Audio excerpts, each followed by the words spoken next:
welcome to this video with Valiente. It is a happy but sad video. This is going to be my last video with Valiente, at least for a while, because what happened is one of my YouTube followers ended up calling me up and saying they'd fallen in love with Valiente over his training process and they would really love the opportunity to purchase him. So, you know, lovely, sweet person, has her own ranch in Florida with lots of acreage, and they actually make, they grow ferns for flower arrangements, which is kind of cool. So they've got lots of fields to go riding through. And anyways, we worked out a deal for him to head down to Florida, and I wasn't going to advertise him for sale because I really do like this little guy, and we've definitely developed a relationship and a partnership.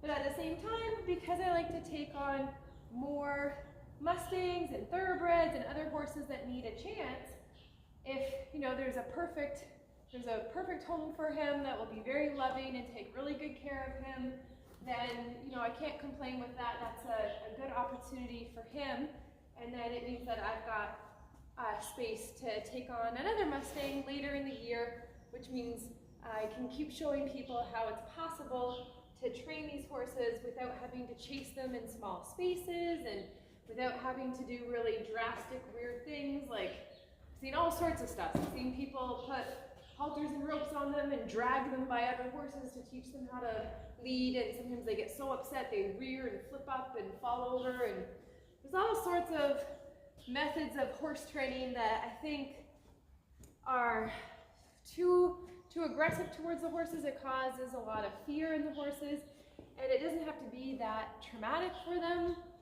because at the end of the day, we don't want them getting hurt, and we want them to enjoy training and enjoy being around people and be safe and not have those negative reactions. So I'm all about inspiring people to do more with less, and finding a home for Valiente means I'll be able to get another horse and keep doing that. It's showing that process of starting them from scratch, and has, you know, it doesn't matter that he's not my first Mustang.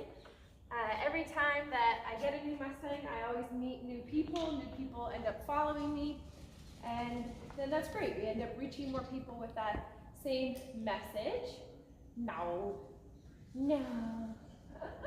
So one of the things that was on the Harmony Headlines report at the last video was talking about the Brumbies, the wild Mustangs of Australia, and how the government was going to be just culling the herds and just killing them. Valiente, what are you doing, silly bud?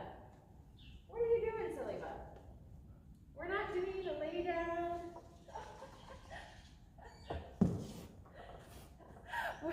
To ask him to lay down, I pick up that foot. So apparently he got confused there and thought I wanted him to lay down. Silly boy, trying to earn a cookie. So I have some exciting news to share, which is that after I posted that video, I shared it to Facebook, and somebody else started a petition on change.org. So a petition was started, it was shared on Facebook, I shared it on Facebook, and over 10,000 people signed the petition and got the government in Australia to stop the shooting of the horses temporarily, so that way they can try some rehoming, which is very exciting. So I'm super excited that together we were able to stop the shooting of the Brumbies, the wild Mustangs of Australia. They're such special animals, these wild horses. They're so in tune with everything. They can be so in tune with you. So hardy. Here is Valiente all loaded up in the trailer. He's got a box stall, his little hay in the corner, and some water. And of course he'll get topped up along the way as well. So he did a fantastic job getting up on that trailer, and he's ready to go south for the second time this year. He gets to go to Florida.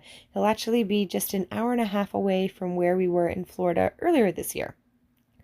So as they're getting ready to take the trailer back and get out on their way, I'm going to give you guys a lick and chew moment for the day, which is that how can we get more people doing more with less? Why do so many people feel the need that they have to be so aggressive with horses in their training and do a lot of chasing and whipping and dragging and making it a big fight? So I'm not really sure how that started or why that got to be that way, but I've never had to do that with any of my horses. And not to say that we don't have to have boundaries and make sure that they respect drive lines and things like that. But there are really kind ways that we can teach horses.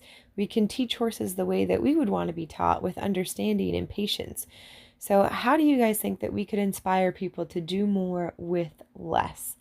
Would love to get your thoughts on that, and thinking about how we can get people to have horses be their students the way that they would want to be taught, with that patience and understanding. And then to answer a question of the day, a bunch of you guys were asking, what kind of cookies do I use for my horses for treats? And I use roughage cubes, which are just like a hay cube. So they don't have sugar or extra protein or anything like that in them. And they're just healthy for the horses to have. These last two little clips here are of Valente in his new home in Florida. I'm so excited. I'm pretty jealous that he gets to be down in Florida and all that grass and having so much space. He looks like he's having fun. So take a little look at him enjoying his new home. Thank you, Lindsay Partridge, so much from the bottom of my heart. Thank you for everything you've done for our dear friend Valente. What a wonderful story. He traveled terrific, and I really appreciate all the love and the time and the care that you've given. Not just him, he's tired, that's great. He just rolled, and he's at home now. Yep, he's ready to go eat some grass. Now, good boy. So thank you again so much. We really appreciate it. Oh, he's a good boy. Yes, he is.